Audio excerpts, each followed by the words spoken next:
Welcome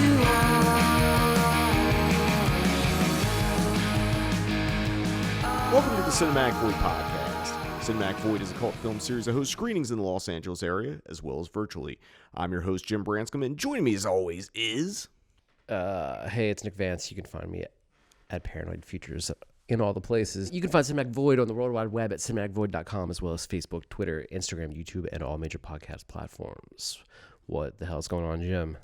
I don't know. It's been a while since we did one of these. Kinda, but like also not at all. I mean, it came out like 2 days ago, so it feels like we just did it.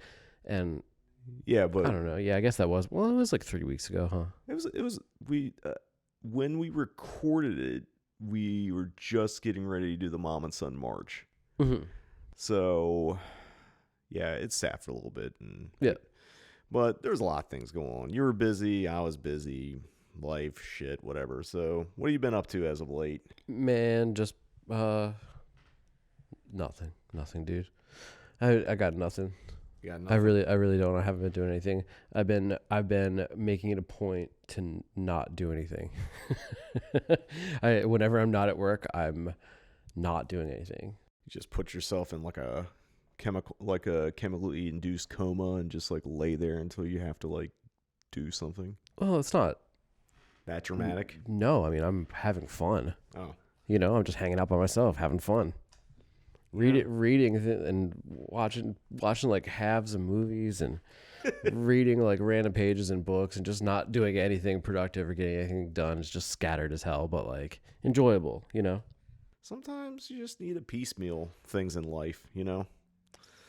I don't know. Well, there's a couple things. You just projected Marathon Man like a week ago. I did. Actually, it looks pretty. I've never seen it. It actually looks pretty cool. I was into a few of the elements that I noticed before the real changes. But yeah, cool looking movie, man. Yeah, definitely check it out. It actually killed with a crowd. And then you didn't project this, but you were there for it. Just did the 9th configuration, which is part of the Void is Paranoid series that's been for the month of April. One of my all-time favorites, 9th configuration. I love this movie. It's fucking, dude. It's and seeing it with the crowd last night proves it even more. It's just like, it is funny as fucking shit, dude. It's funny as fuck. I love it. It is.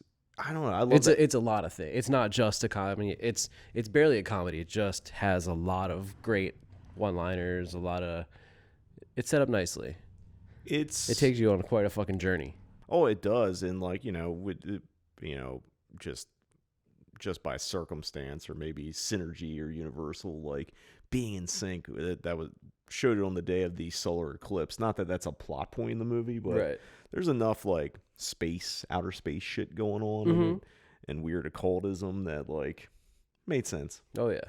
Print was under its not original title, one of its alternate titles, which is Twinkle Twinkle Killer Kane. Name of the book. Yeah, well, he wrote the book in the 60s, and then he kind of rewrote the book as the 9th configuration and kind of tied it in with The Exorcist. So does that mean that is there actually two different books that are kind of different stories under the different titles? Is that how you mean? I think he just rewrote it. Like, I think maybe because before he got big with The Exorcist, he had wrote Twinkle Twinkle Killer Kane, and then he kind of, I think my understanding, we're talking about William Blatty, who wrote and directed this movie as well as wrote The Exorcist, both the novel and the screenplay for the first movie.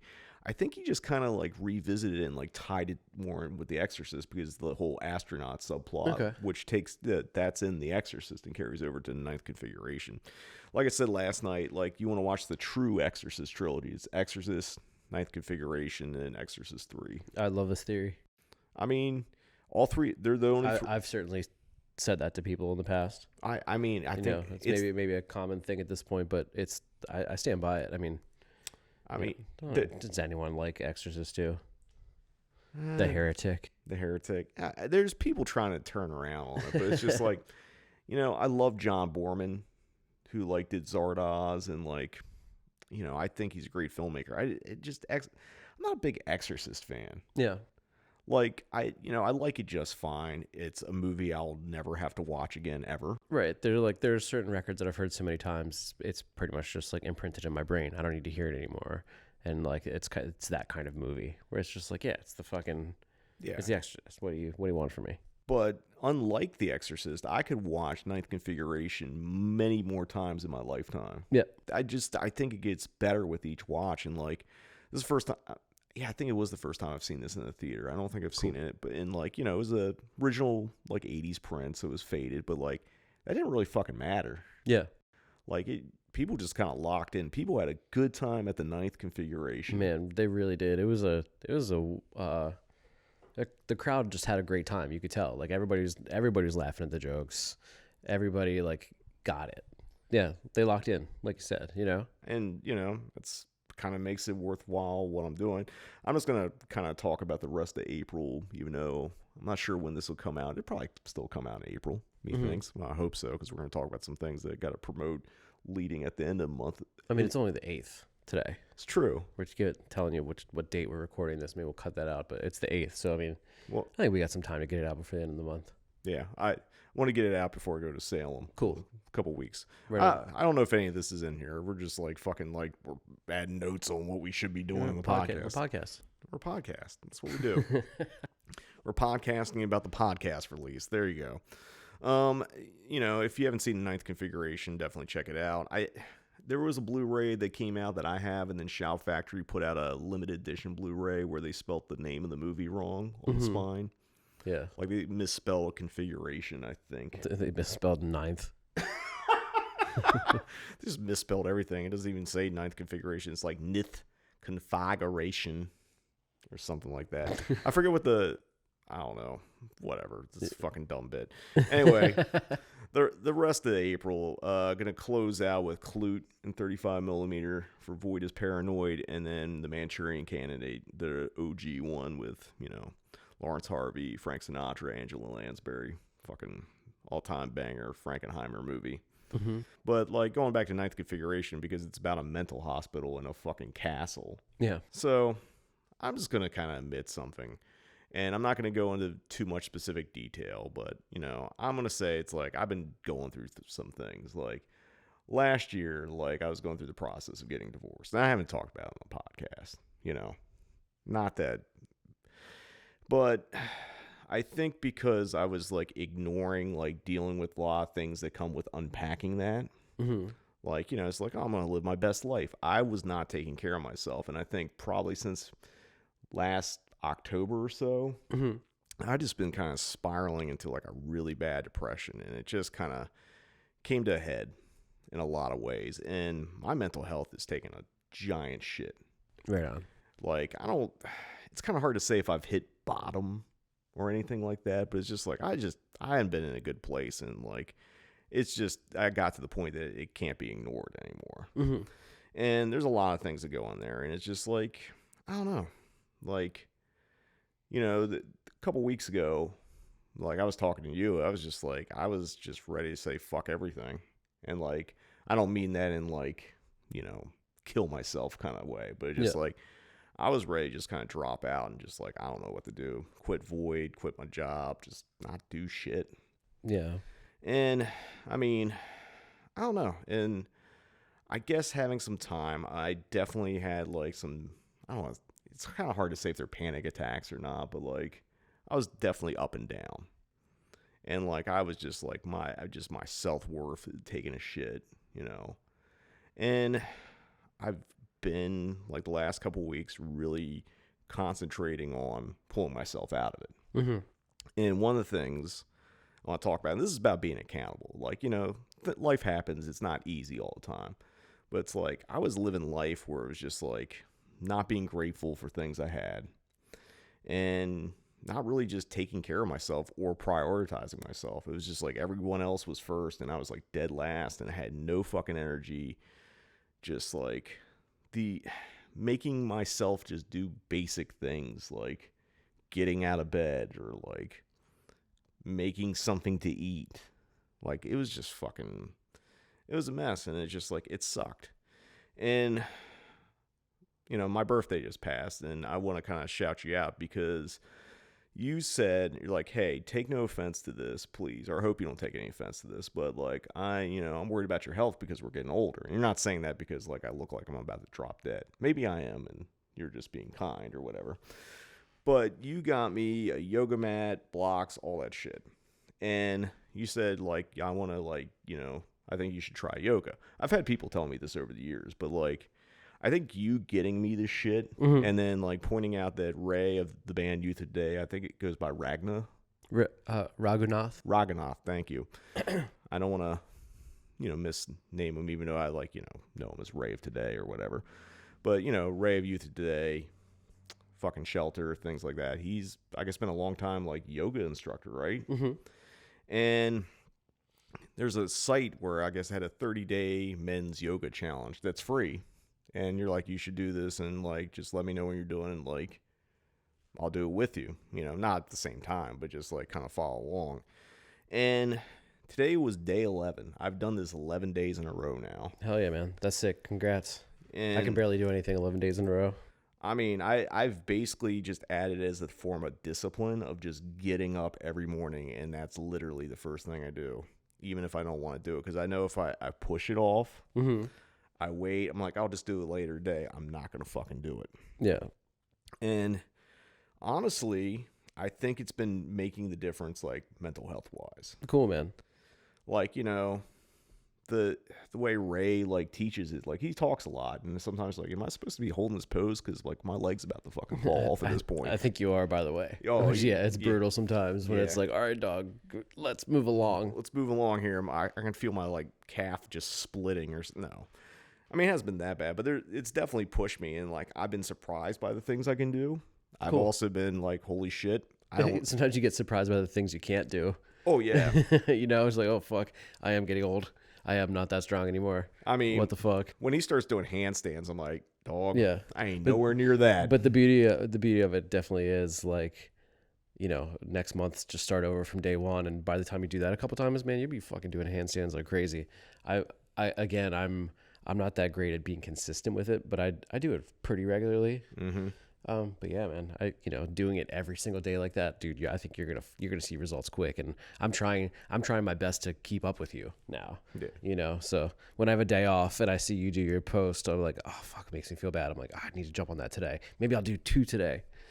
I mean, so I've been posting on my personal Instagram page, because it'd be kind of weird to do it on the Void page, but, like, I do that for self-accountability, because then it's like, okay, you made an effort and did it. And obviously there's not really me picture trying to do a fucking yoga pose, because it would look like fucking... Hell yeah, dude. In 6 months, you'll be posting fucking, like, handstands and shit. Yeah. when I get to that point, but, like, I just want to be accountable for, like, taking care of myself.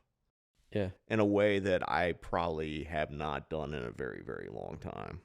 Like, I don't know. It's the thing I've just been learning is, like, and, it's kind of hard that, like, you can love people, you can love things, you can have hobbies, you can be passionate about stuff, but, like, the hardest thing to love is yourself. Yeah. And I've had a very much, dare I say, a love-hate relationship with myself. And I know that sounds weird, but it's just like, I don't know. I think, and it's come to terms with, like, anytime something good happens, I want to immediately dismiss it and move off of it, because it's like, well, it doesn't matter kind of thing. We talked a little bit about this when we was talking about Sergio Martino and, like, my, like, issues dealing with that, like, trying to, like, no, I don't want to abandon that moment, but also I don't want to, like, keep living in a moment that's already done. You know what I mean? Very true. And, it's weird, because it's just like, I don't know how to love myself. Like, literally. Yeah. Because, I'm not going to get too deep in this. I'm just like, this is surface scratching. But, like, earlier last year, I did the first issue of Personal Demons, the zine, with collage art and some essays. And I talk about a lot of this stuff in Personal Demons and stuff. And it was really helpful. But I've just got so much fucking work to do on myself. Mm-hmm. And, like, this is probably the first time in a very long time that I've, like, prioritized, like, that. Yeah. And I don't know, man. I guess where I'm coming from with the place of gratitude is, like, I don't say this enough. I mean, I do say it, but I want to thank everyone that has been supporting Cinematic Void. whether it's through Patreon, whether it's going to screenings, watching things on YouTube, coming up and saying hi and stuff. I know sometimes I can be like, maybe not the most talkative, but, I try my best to engage with people and talk to people and like, be present. And that's also hard because there's, I don't know, it's the duality of like, it's like there's Cinematic Void Jim, and then there's the Jim that goes home and like doesn't know what to fucking do with himself and just fucking a mind full of like racing thoughts that like, could be crippling depression wise or like, putting myself down or just like, just struggling. And like struggling with my place in life, the universe, LA, all that stuff. But I kind of working on not doing that as much. And I'm saying a lot of this loud, and I know a lot of it's probably like TMI for most people or whatever, but it's just like I would just want to be accountable on me being better. Because I feel like if I put it out there and document it, I have less of an excuse to just fucking quit. Yeah. Which is why, posting the fucking yoga stuff and all that. And, I want to say I'm grateful for you. I've known you for fucking how many years now? Man. God damn it. We were like 14 or whatever. Yeah. Oh, fuck. It's 30 years, bro. Yeah, oh God, it has been 30 years. Hasn't it? It's been 30 fucking years that I've known you. But like, I'm grateful that you've been my friend and like one of the persons I've been able to talk to, obviously doing this podcast, but we've been in bands, we've done other shit. It's just like grateful for a friendship. Yeah, man. Of course. So I'm just going to try to express gratitude and being grateful for the things I have and the good things going on, as opposed to being like, well, this thing didn't happen, or like that, this thing that I wanted to happen didn't happen, I think it's easy to get caught up in the things you don't have. True. And like the things that like I don't want to say losses or misses, but like the things that don't work out. And getting preoccupied with like bullshit that like, at the end of the day, it's like you still did something good. Yeah. Why are you devaluing your goodness? And that's what I'm working on. And with this Jim's positive mental attitude segment of the podcast, we're just going to move on and talk about some things that we haven't talked about in the podcast because we haven't really recapped them, and kind of celebrate them in a way. Last month was Mom and Son March, which, mixed bag of a series, but I think outside of we need to talk about Kevin, everything did pretty well. Yeah. I actually sat in on 2 screenings last month, and I sat in for Kevin and Murmur of the Heart. Murmur of the Heart. Yeah. Yes, totally. Yeah, you were projecting, but because it was DCP, you kind of snuck down. Oh, yeah, I guess that's true. I Yeah. forgot about that. I was thinking I was off both nights, but yeah, that's right. I did actually. That's maybe the only time I've ever done that. I mean, there's always a lot of work to be done typically when you're running DCP. So I guess this particular night I was just all caught up. I'm like, you know what, fucking, what's up, Kevin? Yeah, and it was the lowest attended of shows, but like I think it was a crowd that hadn't seen it, and you could just feel like you could feel everyone getting devastated. Yeah.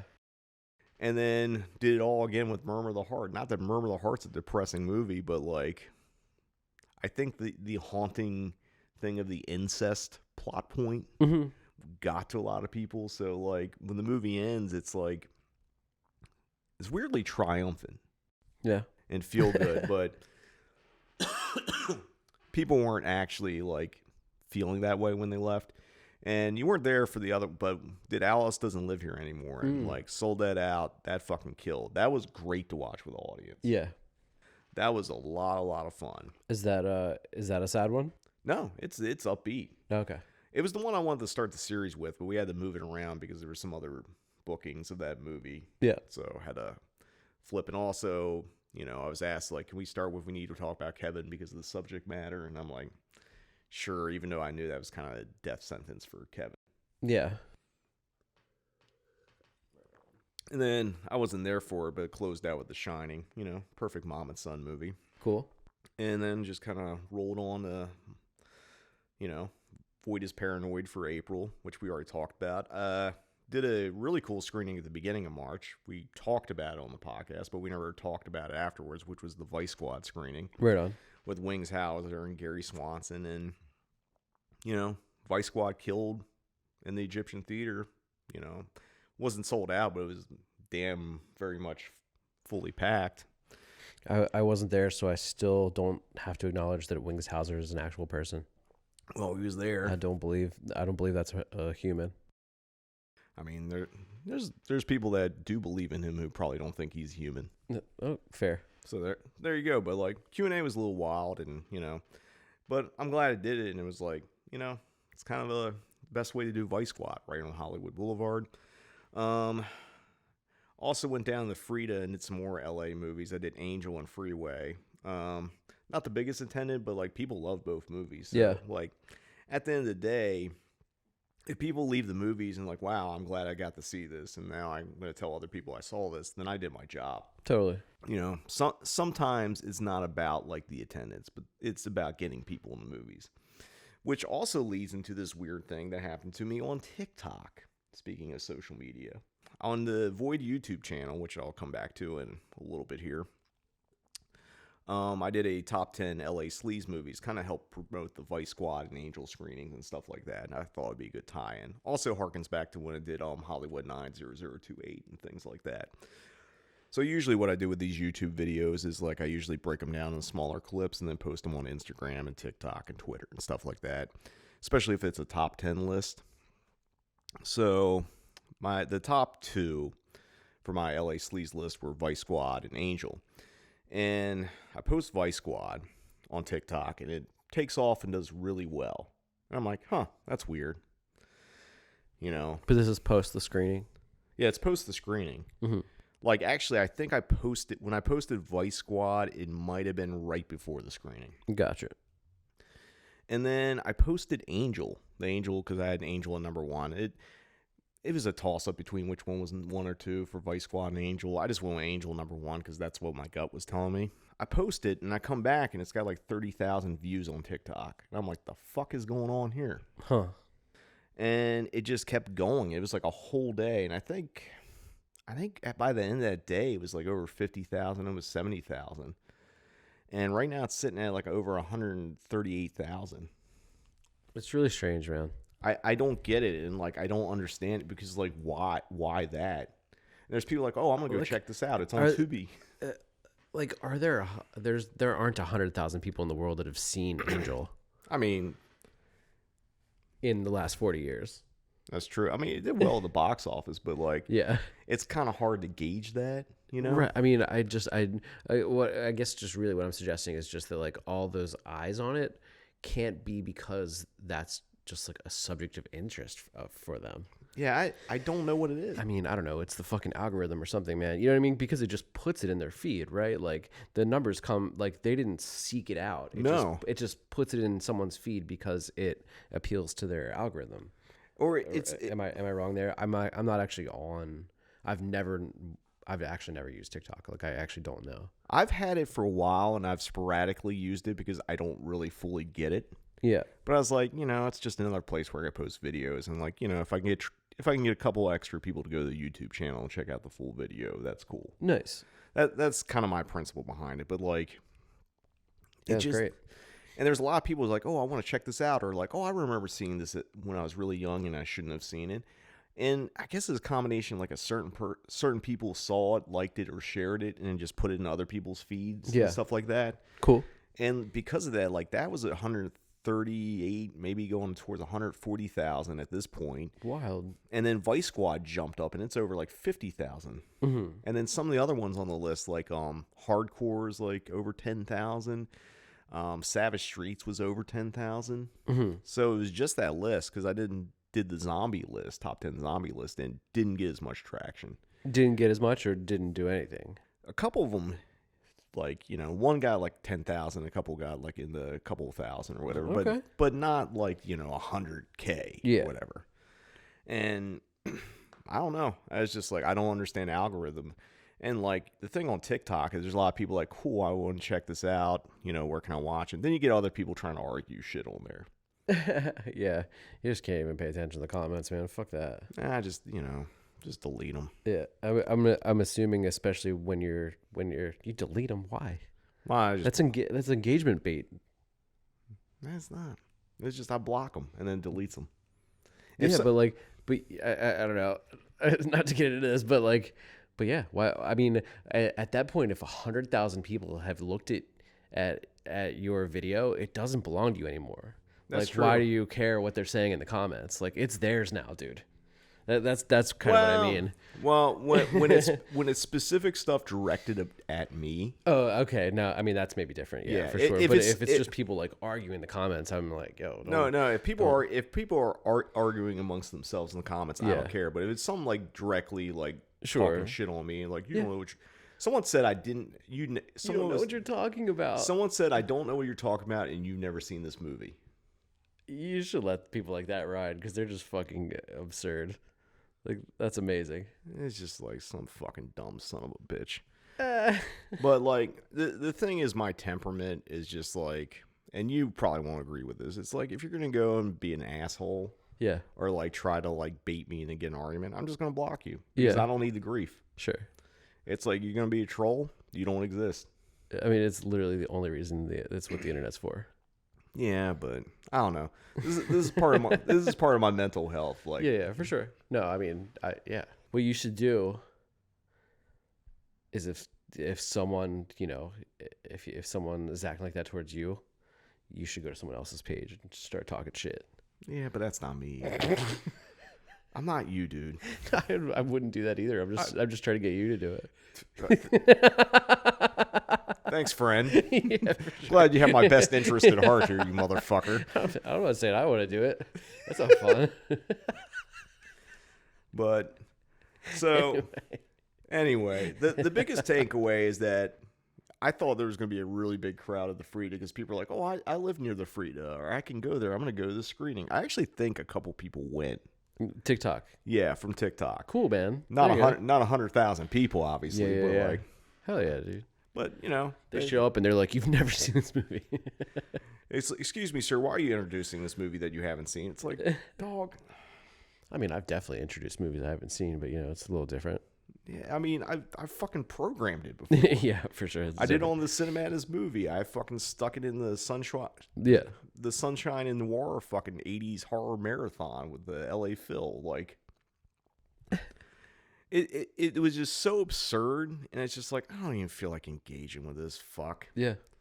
Just go away. Kind of postscript, the thing I kept getting after it was hey, you should do a New York sleaze list. So do all the sleazy New York movies, which is I thought about doing it, but it's I'm going to wait a little bit before doing it, kind of spread it out and not kind of over. I think I did the zombie list too soon, which might be why I didn't kind of land. Also, people are probably sick of fucking zombies. Yeah, we're all pretty over zombies at this point. Yeah.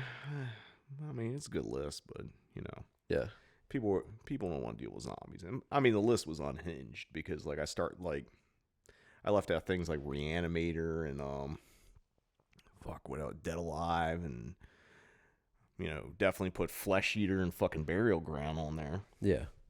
I mean, not putting Dead Alive is a crime. Well, I put Return of the Living Dead, and I just feel between Return of the Living Dead, Brain Dead, Dead Alive, Reanimator, they all kind of function in the same spectrum. Yeah, it's Return your number one. That was 5. It's 5. No, the top 5 it was Dawn of the Dead, Fulci's The Beyond, Living Dead at Manchester Morgue, Cemetery Man, Return of the Living Dead. Okay, yeah, I saw the list. Okay, for sure. And then I'll say the whole list, or you can go on YouTube. Actually, no, you should go to fucking YouTube and watch it. Even though I gave go to TikTok. Go to TikTok, leave an asshole comment. I'll block you. No. But speaking of YouTube, this champion of the W's finally got that fucking channel monetized. So I actually get ad revenue. There you go. You're going to get one of those fucking plaques pretty soon? Nah, I'm nowhere near that. I think you need 125,000 subscribers to get a plaque. Mm-hmm. But, I can make... I like to say make money, but I ain't making shit on it. But I'm actually impressed that I think at this point I've made $1.30 in ad revenue. There you go. But it's the thing is, all the videos that I could probably make a lot of money on were the things I put up to make the hours requirements in order to get there. So it's like, I'll probably figure out some things like some more commercial, like mixtapes and stuff like that. But, it's cool. It took 4 years. It almost took exactly 4 years for it to happen. Right on. So, yeah. And a lot of it had to do with, like, doing this past season of the Cinematic movie, which will probably be wrapped up by the time this comes out, which is kind of fun. I've been doing weekly again, and, people have been digging them. Cool. So I'll probably be a while before I do, like, a big season like that again. But, like, it's fun. And, again, shout out to everyone on Patreon. You help make that happen. Another thing I want to mention real quick is a couple of events. This is going to be happening at the Frida Cinema on May 19th, which is a Sunday. It's going to be the MANIAC COP Trilogy. Hell yeah. All 3 movies. It actually was brought to me by the Frida and I think I'm trying to explain it. Like, I guess they do toys and merch and that kind of stuff called Creature Bazaar. Mm-hmm. And they reached out. It's like, hey, we thought you would be a good fit to be co-presenter. I'm like, sure. So, it's going to be MANIAC COP 1, 2, and 3 at the Frida starting at 3 p.m. Director Bill Lustig will be there. And I guess I'm doing a Q&A with him after every single movie. Cool. Which would be kind of fun. Meaning there's 3 Q&As. Yes, there's 3 Q&A. Bill and I are going to talk at the end of each movie. That's real sick. I'm curious how part 3 is going to go since he quit the movie and someone else directed the rest of it. Yeah.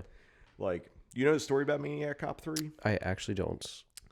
So, they made the movie. Bill turns in his cut of it, like his director's cut, and it's 50 minutes long. Okay. Which is not a feature-length movie. He's like, I'm not making any changes. This is for the 3rd. This is the 3rd one. Like, the best in the series is part 2, which I actually did with Lorraine Landon and Bill Lustig. Maybe not this past Christmas time, but the Christmas time before. Okay. Because, MANIAC COP 2 is a Christmas movie, which is funny because it takes place the day after MANIAC COP 1, which is a St. Patrick's Day movie. Okay. I'll ask Bill about that, but nice. We'll figure out how, one holiday just becomes another. It's the next day, but you lose 6 months or whatever it is. But I'm excited to do that because I've done multiple Q&As with filmmakers, usually over separate dates, like when I did the Jonathan Kaplan one. But I've never done something like this, so it's kind of an interesting challenge. So I'm kind of stoked to do that. And the last thing I want to talk about is I got doing, and kind of also going back to the Cinematic movie, I'm doing a live version of Cinematic Void Up All Night in the Cinematic movie at this year's Salem Horror Fest. This has been something I've been talking about doing with Kay for a while, and it just finally landed this year. So I can tell you it's going to be Saturday, April 27th. I believe it's at 2 p.m. Eastern Time. It's going to be at the Peabody Essex Museum in Salem, which is, I think, fucking cool. It's one of the oldest museums in the country, one of the most prestigious museums in the country. Right. And I'm going to do, Cinematic movie. It's going to live host segments, but it's mystery movie, commercial breaks, all that stuff. And I don't know, it's not real. It's weird being someplace so prestigious and then showing something that's clearly not prestigious. But yeah. I'm really stoked because it's kind of out of my comfort zone, Cool. It's not a traditional venue, but I just feel like, I'm only going to live once. Yeah. So do as much cool shit as I can while I can still do it, So I'm excited for that. Probably see the homie Mark from the Coolidge as well. Hopefully going to run into the homie Derek Millen. I told him I'm coming. So mention it on the podcast so he doesn't forget. Right on. Shout out to Derek because I know he listens. So yeah. Shout out Derek. Yeah. So I'm stoked. So, it's going to be a breakneck trip. I'm basically flying in Friday night, doing my event on Saturday, and getting up asshole early Sunday morning and coming back to LA. I'll be back in LA by 10 a.m. Right on. Time change and differences and all that, but I don't know. So yeah, that's kind of a recap episode. But it's also nice to hang out and talk and shoot the shit and whatever. But anyway, we're gonna take a quick commercial break. But when we return, it's gonna be read, watch, and listen here on the Cinematic Void podcast.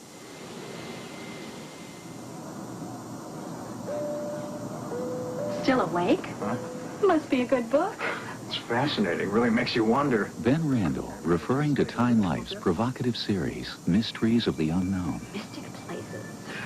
I'm not into all that psychic phenomena stuff. I wasn't either. No, I'm not sure. Why not? Read the book. Read how a space alien restored the engine and lights to Joyce Bowles' car on a lonely English road. For real? Read the book. Ever experienced deja vu? Well, I have met complete strangers that I was sure I'd met before. There you go. Does that make me clairvoyant or something? Well, Edgar Casey was. He predicted that in the late 60s, part of the long-submerged continent of Atlantis would begin to reappear near Bimini. And know what divers found there dating back 12,000 years? What? Read the book. Read the promise that the Sphinx made to an Egyptian prince and how it ultimately changed his life. Did that really happen? Read. The book. I had a feeling you'd say that. See? You're psychic. Read Mystic Places. It's yours free for 10 days. If you keep it, other volumes will follow, one about every other month. You'll receive psychic powers, then psychic voyages and phantom encounters.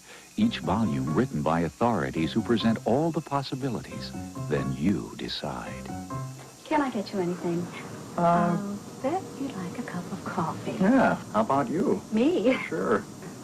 Okay, I'll get the books and the coffee. Thanks. To order your first book, Mystic Places, call 1-800-251-9900. Examine it for 10 days. Keep it and pay just $12.99 plus shipping and handling. Other books will follow, one about every other month. Keep only the ones you want. Cancel anytime. Call 1-800-251-9900. Welcome back. It's now time for on the Cinematic Void podcast, where we talk about all the things we've been reading, watching, and or listening to since the last time we recorded a podcast. All right, Nick, what have you been reading, watching, and or listening to? All right, man. So I've been reading Kill Anything That Moves, The Real American War in Vietnam by Nick Turse. The book was given to me by the homie Glenn, and I've just been reading into that, looking at the whole My Lai thing. You know, I've never known too much of the really gory details of Vietnam, and this one really gets into it. I mean, it's pretty fucking brutal. It's beyond brutal. I mean, there's a lot of movies about Vietnam, but I feel like, I feel like it was more, the war itself was more fucked up and like did more damage than like any movie could ever represent. Yeah. I mean, that's just me. It's, that was America taking its first big L. Yeah. It was like fucking, and killing a lot of civilians while doing it. Oh, yeah. I mean, I don't know why I was trying to do a pro wrestling metaphor for it. Like, it's just like. It's just like the junkyard dog, you know what I mean? Well, no, I mean, like, you're the big wrestler that everyone loves and finally loses a match. And it's like, okay. It was like, I don't even have a good metaphor. That's how bad it is. It was like when Goldberg finally lost. Yeah. That wasn't sad. I don't know where I'm going with this. Anyway, continue. Yeah. Watch. I just watched After Hours for the first time. I bought the Criterion it's my first 4K. Ooh. And I don't know if this is really the movie to start with. Just like it's a movie you really need in 4K, but I'm just like, I don't know, it's a couple bucks more. I have a 4K player now, so fuck it. You did. What'd you think about it? I liked it a lot. I do think though maybe the way it was described to me, it was kind of a letdown in the way that like it's not that anxiety inducing. It's not that crazy. It's not that, you know what I mean? It's the stakes aren't that high. It's just like, it's fine. I just like, I don't know. I think I wanted it to be more like The Game or something. I can actually hear you on that. Yeah, but I did, but it, as is, I mean, it's absolutely great. Expectations wise is really my only true complaint. So it's me. I mean, you probably fell victim to like people just like, this is. Yeah. People really talked it up, and I mean, I know you've always talked about how much you loved it. I mean, there are lots of folks love to say it's their favorite Scorsese. You know what I mean? It's like it's that kind of thing. I mean, the way I look at After Hours and like, I have a weird Scorsese top 5. So, I mean, I just showed one of the other ones, Alice Doesn't Live Here Anymore, which is a fucking incredible movie. And I just kind of like when Scorsese kind of like does something different, but kind of puts his style on it. I think some of the more interesting things he does. Yeah. But I can see with After Hours, because it's just like, it's one of these movies where it's just like so, there's a mystique that's been built up to it. I think it's a movie that has become a victim of its own like overhype. And like, I don't know, I love it a lot. It's my favorite Scorsese movie, but I could see you sitting down, or anyone sitting down and watching, and be like, yeah, that was good, but like, didn't really scratch the itch. Like it did. I'm glad I own it, and I will watch it again, and I'll probably get more out of it next time. I was just trying to figure out where it was going, and kind of hoping it was going to ramp up or something, and it just never quite delivered. But cool movie nonetheless. A few days previous to watching that, I did watch something that did give me much more anxiety, and that's Peter Weir's The Plumber, which I've never seen. Yeah, man. I love Picnic at Hanging Rock. So I thought I'd check this out, and then I ended up buying a bootleg DVD off a homie on the internet. Damn. So because it just doesn't exist. I mean, it's actually, you can watch on the Criterion channel, but I just had a feeling I needed to own it, and I really love this one, man. It just like it's the cable guy from the 70s in Australia. You know, it came out in 1979, and it's just like, you know, dude shows up and he just won't fucking leave. And it's like, he just like gaslights you so hard. You just don't, you like, you know, it's like everybody in the house is kind of like, wait a second, like, is it just me, or like, will this guy not fucking go away? So it's like it's like a slow burn home invasion. Yeah, totally. Yeah, it's fucking awesome. I love it. I highly recommend it. Like I say, I think it's on Criterion channel right now, so check it out, The Plumber. Yeah, I definitely want to check it out. I like Peter Weir a lot. Like, you know, Picnic at Hanging Rock, Last Wave. Like, yeah, I feel like he gets a lot of love, but he's also criminally underrated in a weird way.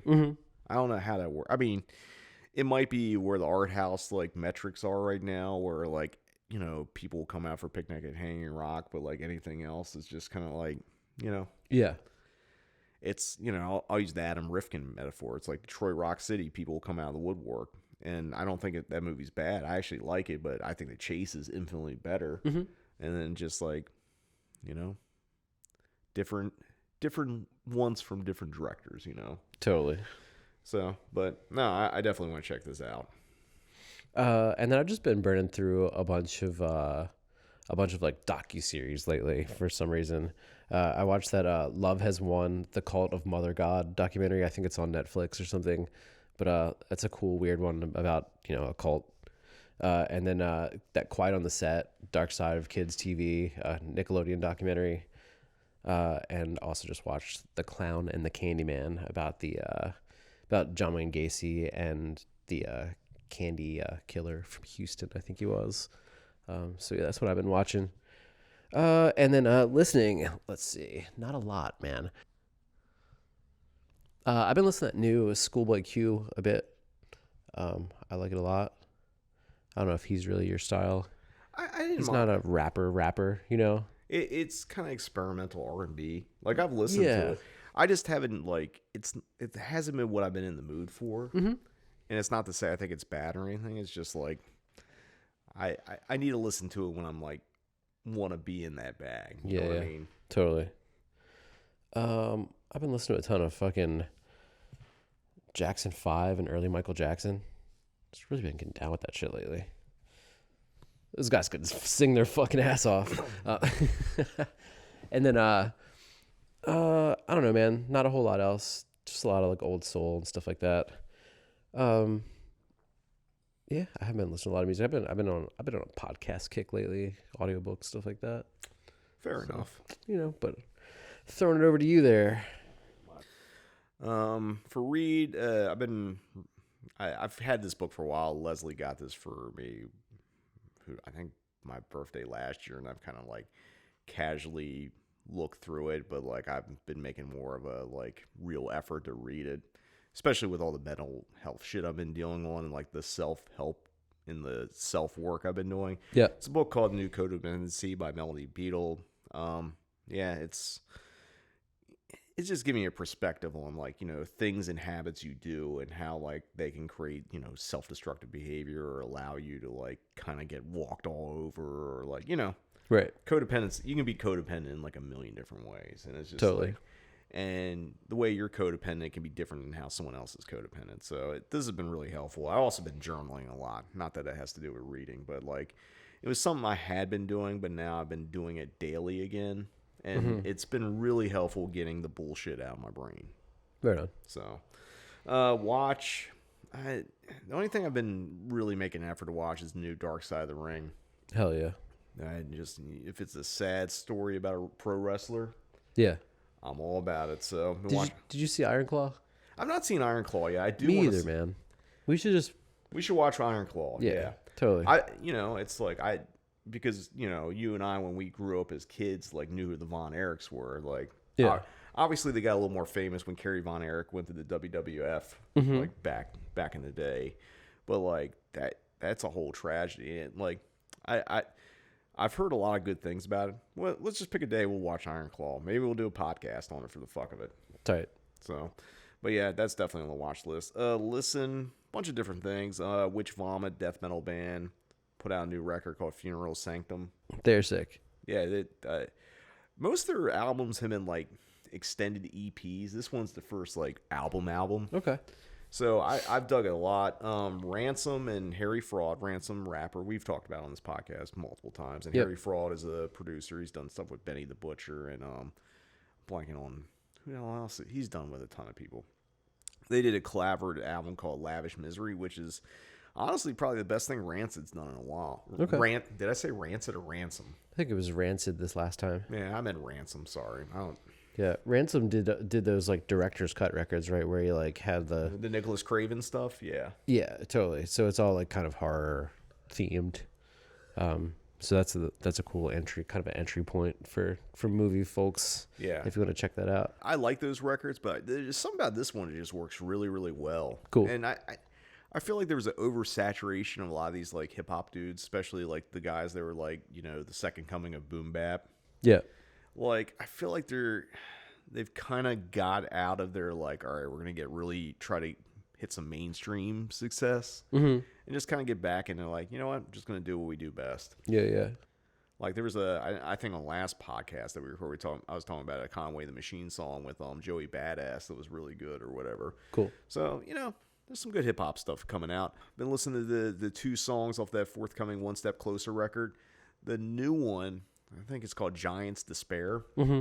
Like, I really like it. I'm really excited for this record now. Like, when I first heard the first new song, I was like, I don't know. And it's like, it's grown on me. Totally. I think it's going to be a fucking rager of a record. So, I'm excited for that.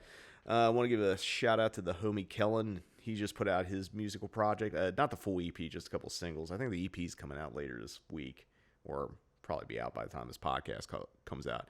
This band's called Auden Court. I think Alden. Yeah, let's go with Auden Court. Spelled Auden Court, as in Court. If you like Blink-182 pop punk stuff, it's like not really my favorite thing in the world genre wise, but he does it really well. Yeah, it's really good. Like it's you know, you should be proud of it, Kellen. Like, good shit, man. Last thing I've been listening to, and this was kind of a lifesaver when I was on a plane having like kind of a panic attack, and like I just listened to that Indifferent Stars EP, that Double Life, aka your band. So I don't know, it was hitting the spot. Thanks, man.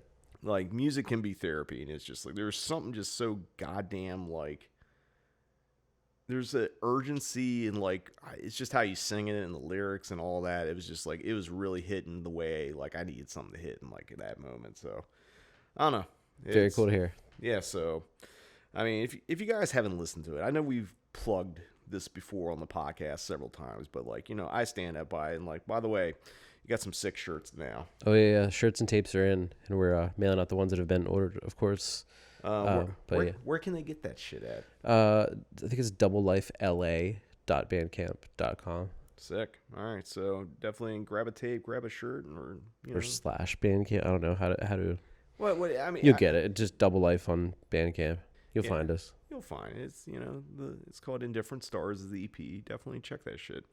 But that's going to wrap up this episode of the Cinematic Void podcast. A little bit of a shorty, a little bit of a recapper, a little bit of, being accountable and just going through some shit.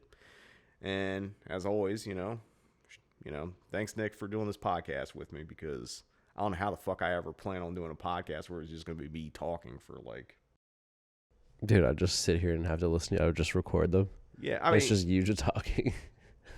I think that was the original intent. Yeah, maybe it was. And then I realized, that's fucking dumb. You need someone to talk to. So, there's no one else that I'd rather do this podcast with. So, thank you, man. Shucks. Oh, shucks. But until next time, see you in the void.